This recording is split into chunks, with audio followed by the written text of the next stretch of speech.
Behavioral addiction in women. This is the topic we are going to take up in this CanSIPS 2020. Before we go ahead with the topic, let me put up an important disclaimer. The characters used in this lecture are purely fictional. Any resemblance with people who are living or dead is purely coincidental.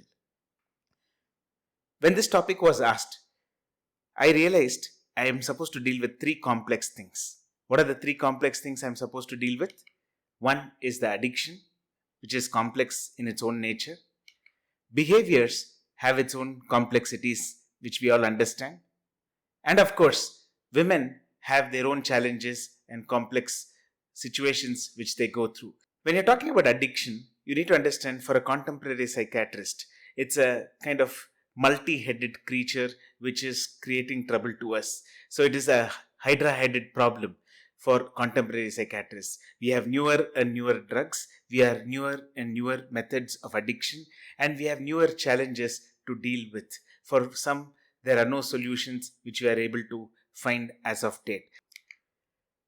There is changing landscape of addiction, right? The way addiction has changed over years, the molecules which are used by people, young population, older population, the kind of methods and strategies used in addiction and drugs used, all of them have been changing over a period of time. So when you're talking about addiction, what do you basically mean? We are basically looking at a few important features, right? These are 6 important features we look for in a person to say whether they have addiction or not. 3 or more of these features being there can help us to understand that this person can be having a significant addiction problem. When you're talking about behavioral addiction, we are talking about some particular behaviors which can lead to trouble.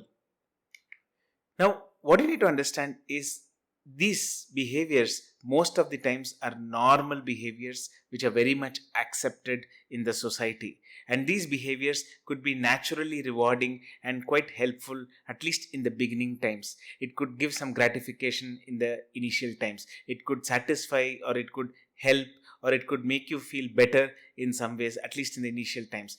These behaviors are what actually go on to become behavioral addictions in due course of time. Now, an interesting point to note here is when you're talking about behavioral addiction, gambling for that matter took about 3 decades of second-hand treatment to actually get included as an addiction problem.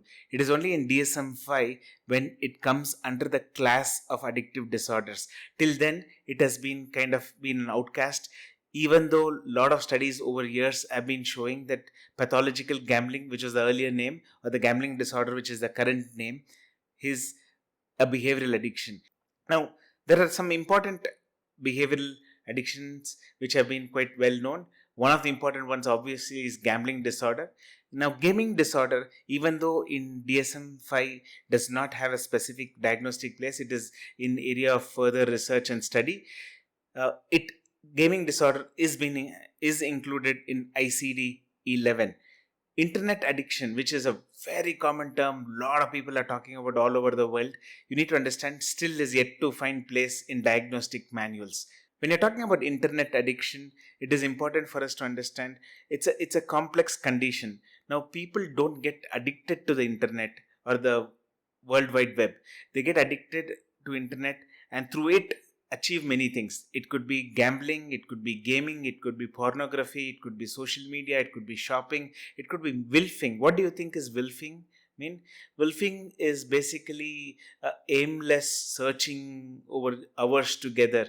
You just don't have particular agenda or an aim. You're just for hours together surfing something or the other on the net. That's wilfing, which is a common term used by people who are into excessive search. Now, news reading could itself become very addictive in people. Binge watching can happen, and with all the streaming videos and high quality videos which are accessible on the mobile phones these days, binge watching is increasing in numbers and are challenges of future. There are other types of behavioral addiction which can come in: exercise addiction, food addiction, tattooing, tanning, like that. If you see, there are different people talking about different kinds of addiction. As a mental health professional, we need to be little careful and also ask ourselves, are we suffering from something like a nosologo mania? basically trying to kind of term every behavior, every change as an illness and trying to put it into a criteria and trying to treat and diagnose. It is important for us to understand Griffith, who has done a lot of work in behavioral addiction, put across it in a very simple way. Excessive enthusiasm in any activity is normal if it is adding life, whereas if it is removing life or deleting life or reducing life, then it becomes an addiction. So, talking about women in specific, you need to understand women have their own complex challenges which they go through, right? Male brain and female brain could be extremely different in its own way, anatomically, biologically, and those. And please understand, the flood of hormones and chemicals which happens in a male brain and a female brain obviously is going to be different, because the biochemical architecture and the hormonal architecture of males and females are different, and they will have their own place to play. So even though we might not exactly know what chemicals, what area could play specific roles, that could be gender differences which we need to be remembering as a mental health professional. It also doesn't start only there, right?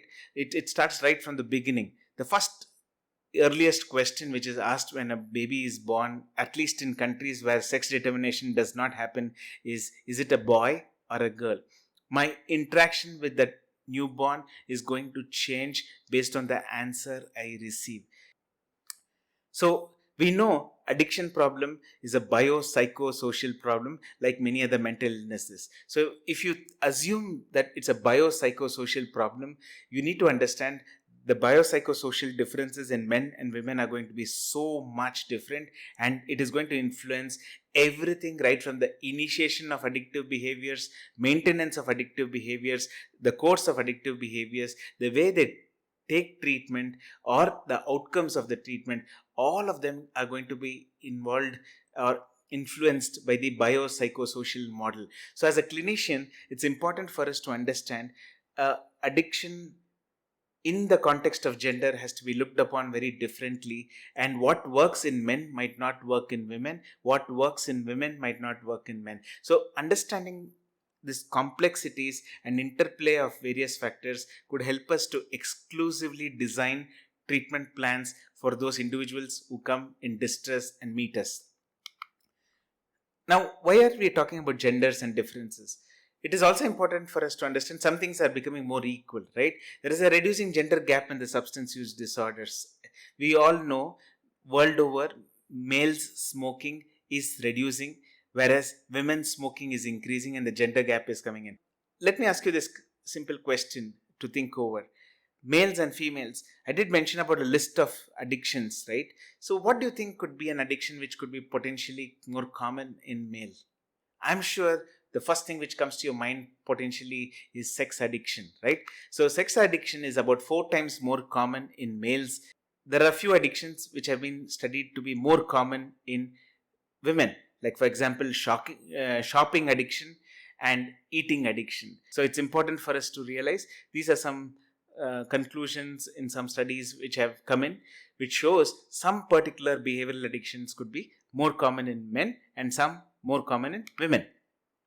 Now, since we're talking specifically about women, I would like to highlight a few points.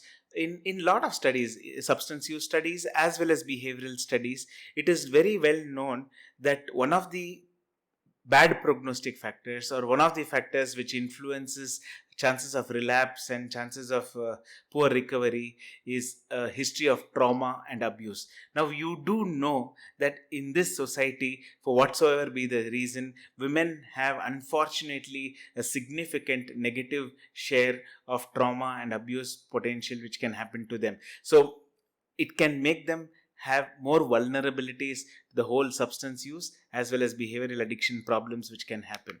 Not just that, lot of studies in women have spoken about something called as telescoping. Women typically, whether it is substance use or even behavioral addiction, even if they start little late in age, they kind of fasten their process of worsening and kind of reach the dependence patterns or addictive patterns much earlier than men. So that is what is called as telescoping, where the start and the worsening is much shorter in women compared to men.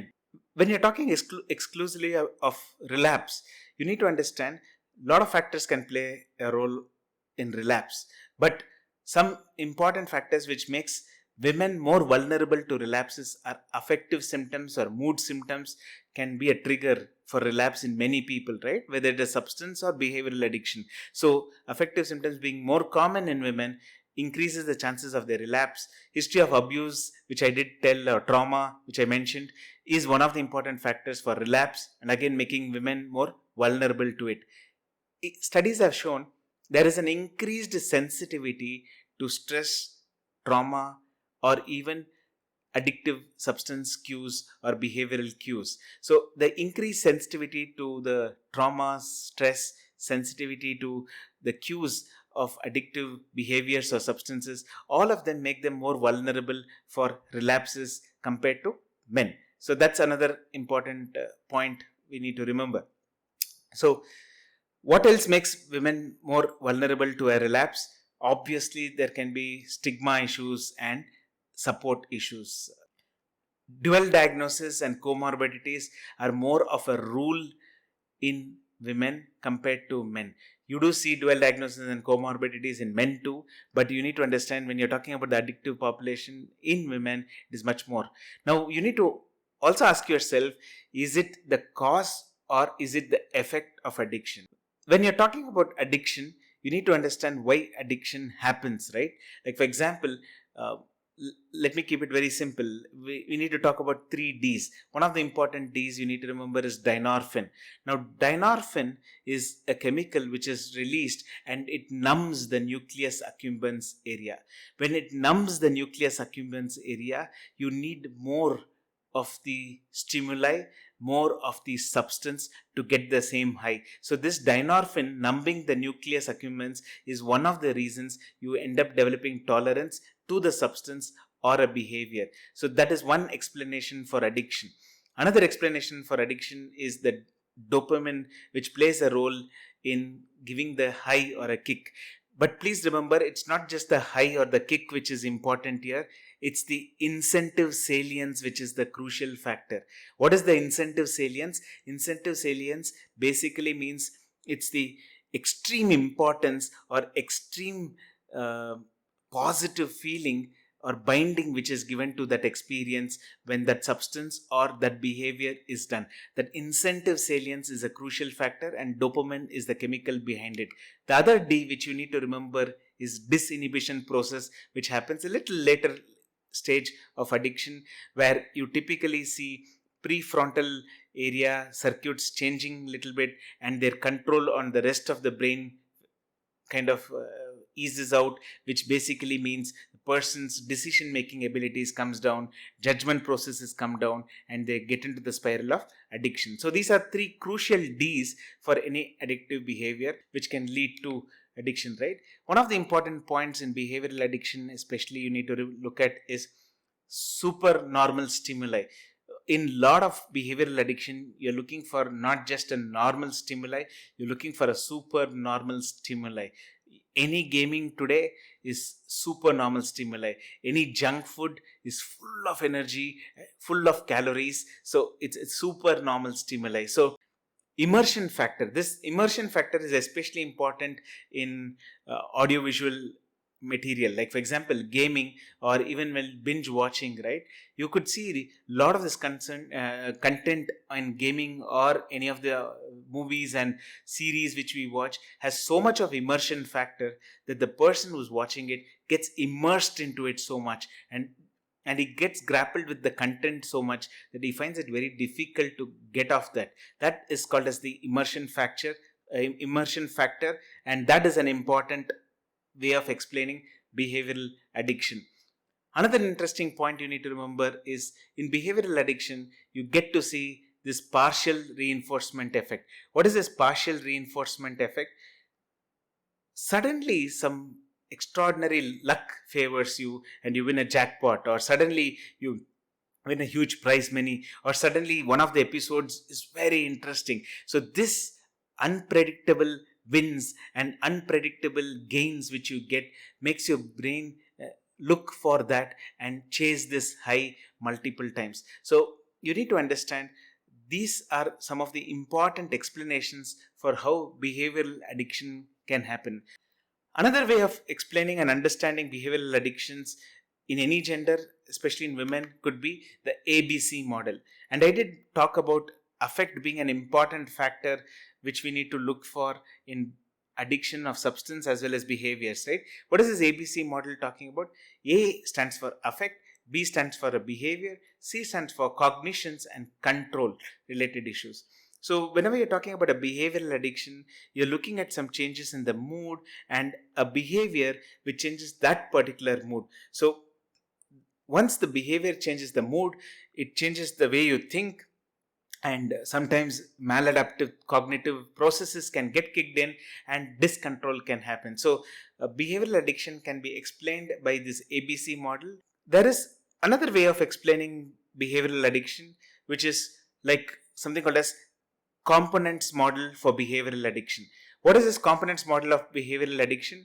It does look like substance use disorder only, where they look for salience, mood modification, tolerance, withdrawal symptoms, conflict, conflict with themselves and people around them. So they start prioritizing that particular behavior to such an extent that they get into conflict with other situations. An interesting point for us to look at is to see how behavioral addiction can evolve or start off. A pathway to trouble, which I call it as. Now, when you're looking at pathway to trouble, people can have their own vulnerabilities sometimes. There are a bunch of people who have vulnerabilities and go on to develop addictive behaviors. In some of them, they can have personality traits. They are high risk taking people. They have already been on the edge, getting into various kind of challenges, and one fine day they get into bigger problems. So they carry traits, and the traits one fine day led into addictive behaviors. There are, of course, some people who out of the blue get into addictive behaviors. So if you look into the pathway into trouble, there are people who might have some vulnerabilities in terms of genetics or mental illnesses. There could be people who have some traits of personalities and those which makes them vulnerable and due course develop behavioral addiction. And in some people, it can be out of the blue, very difficult to explain. Idiosyncratic processes can happen as a pathway to trouble. It is interesting to know that behavioral addiction is not as simple as what we are talking about. So let me highlight a few important points here. If you're just talking about gaming and gaming addiction, it's just not about they like to play. You need to understand there are different types of gamers. One are those explorers, the other one are those achievers, the third one is socializers, and fourth one is killers. Explorers are the people who want to just play game to understand how it happens, what next level, and they just want to explore. Achievers are those people who want to reach the top, they want to go to the next level, they want to finish the thing and keep achieving for themselves. Socializers are those people who through the game like to connect with others, through the game like to kind of play with others, and those. The killers are those people who just don't want to achieve. They want to go ahead and beat everybody, become the best, and they want to kind of ensure that others plans are ruined, and they go up and they want to sometimes take revenge in that game. If they lose one, they don't want to give up till they win you back, and those kind of ideas. So that's what is the killers. So these are different types of gamers. So what am I trying to highlight here? If you have seen a few slides, I've shown chemical changes which can happen. I've spoken about behaviors and how complex it can happen. I'm also trying to say each behavior and each addiction can be pursued by different people for different reasons, and that is what we need to figure out when we are thinking of behavioral addiction in people. One interesting point to summarize how complex behavioral addictions could be is, let's talk about a point of payment, okay? Paying money. There are addictions where you spend money, like shopping addiction is where you spend money and you kind of try to feel a kick out of it or a thrill out of it. Kleptomania is kind of considered by some people as a behavioral addiction, impulse control kind of a disorder, where they steal and get a thrill out of it. If you look at gambling, they get a high or a thrill by winning. So if you see money stealing, money winning, money spending. So all of it can lead to behavioral addictions of different levels and different nature. So what does that mean to you? It means that behaviors are so complex that each one pursues their own agenda and goal. And as a clinician, our job is to figure out the person who's sitting in front of us, what is their challenge, how are they connecting and perceiving in their brain, and helping them in that process. That's what would help us in these behavioral addictions. Why should we be worried so much about behavioral addictions? Of course, we know substance use disorders cause a lot of health issues and those, so we need to be worried about it. Does behavioral addiction lead to same issues? Yes, it leads to multifold impact, and the impact can be similar to substance use disorders or even more sometimes, because people end up coming with behavioral addiction problems much later compared to what substance use disorder people can come in. We would be wanting to help, but help seeking is one of the biggest challenges in behavioral addiction, mainly because a lot of times people kind of don't accept or don't understand that they might be having a behavioral addiction till it's too long into the process. So help seeking is quite a challenge. It is not just that. You need to understand a lot of times there is a lot of therapeutic nihilism. So if you try to help these people, like in substance use, right, it is important for us to ask ourselves in behavioral addiction also, what are you looking at? Are you looking at abstinence or are you looking at non-abstinence? Now, why is this important, especially in behavioral addiction? Some behaviors you cannot get into abstinence. For example, you can't ask people not to use internet at all, because internet is part and parcel of life for many, and they cannot get away from internet usage. So you need to understand, in them you have to have a non-abstinence goal. And you also need to realize having abstinence always would be very difficult, because a lot of people might not be looking for it and they might be turned down to take help. The core points to look for helping these individuals are awareness and engagement, treatment, and follow up. First of all, there should be awareness, understanding, assessment, and those. You need to get them to engage, of course, treat them adequately, and have adequate follow up. If all these things are done, is when we should be able to help these individuals over a period of time. Medications that work in behavioral addiction, especially, first of all, you need to understand, uh, if you're asking for medications that work, there is no exact medications that work. Moreover, there are a lot of medications which are tried, is what you need to understand. Let me put up a list here for you to understand that these are some of the very common medications which have been tried: naltrexone, N-acetylcysteine, topiramate, bupropion, fluoxetine, others like some antipsychotics, mood stabilizers, other antidepressants, SSRIs. They all have been tried in different propositions at different points of time. What you need to understand here is, if you can identify comorbidities, if you can identify other mental illnesses, it has to be treated, because that many times is an important maintenance factor. So it's good idea for you to look at medications to treat the comorbid conditions for sure. Of course, in addiction, we know medicines have its own role to play. In substance use disorders, more established studies are there, whereas in behavioral addiction, you do have some reports here and there to talk about level 2 evidence and those, but it's important for us to realize, you need to look at a basket of these alternatives and see what might be suiting the individuals, and think of some of these drugs in treating these patients with behavioral addiction. So what are the other strategies how you manage behavioral addictions? One is, look at behavioral modification, look at cognitive restructuring, and look at harm reduction.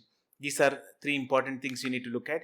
It is important to look for common cognitive distortions like superstitious beliefs, attributional beliefs, gambler's fallacy is a very common problem in gambling disorder. Chasing can happen. You know of chasing in substance use disorders. Like that, here also chasing a high is very common in these people. Anthropomorphism is basically trying to attribute it to what to say, their failures and success to particular machines and those. They believe, okay, today I lost big money because I played on this slot machine and not on this slot machine. Today I lost a lot of money because I used this laptop rather than that laptop. So like that, they kind of think that their failures is not because of some flaws in them, but because of some inanimate objects in those. Like that, they can have illusionary sense of control and association, which all makes people to get imbibed in this whole behavioral addictive processes, which you need to work over period of multiple cognitive behavioral sessions. Strengthening their cognitive control is extremely important. How do you try to strengthen the cognitive control? Identify patterns, manage high risk zones or slip zones, and get them to do alternative healthy habits. That's the key for getting anybody out of behavioral addiction. Identifying patterns, reduce the slips, and most importantly, alternative healthy habits. Can you do something in terms of prevention?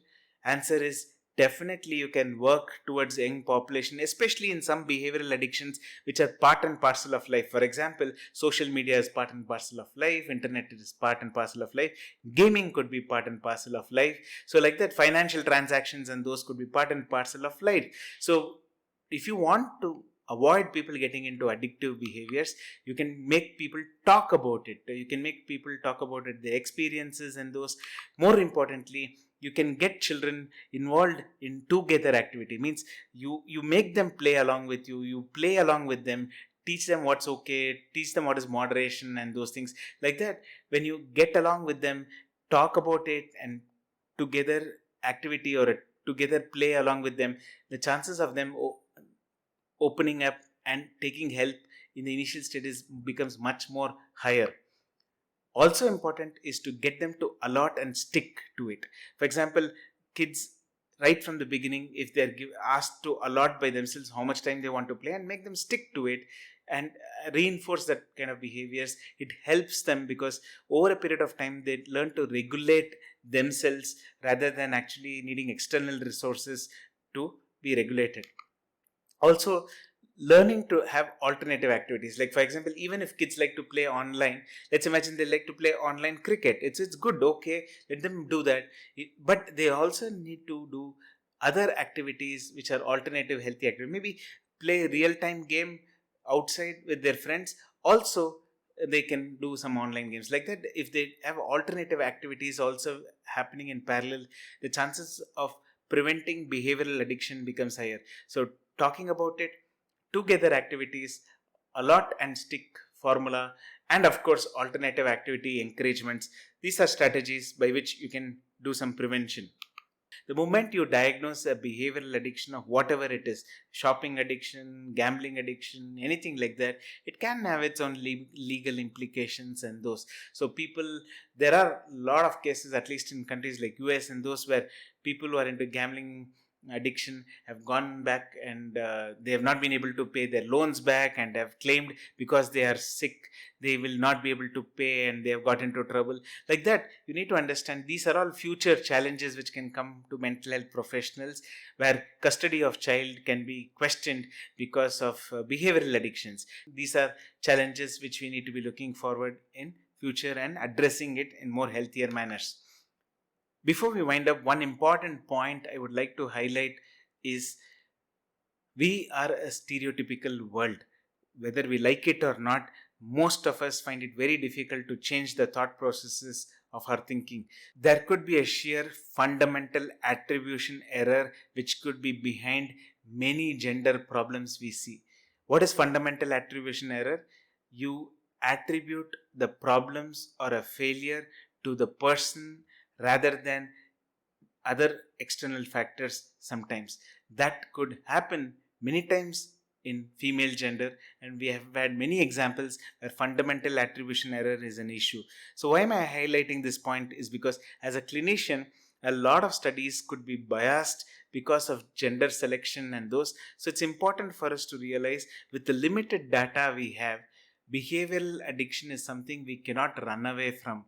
It is going to be there, and it is going to increase over a period of time with all the technology interface and other things which have come in. So we need to learn how to deal with it, how to manage it together, and maybe like Canceps 2020, in Canceps 2025, maybe we have better evidences, better treatments, better strategies to help these people with behavioral addiction in all genders, but of course behavioral addiction in women.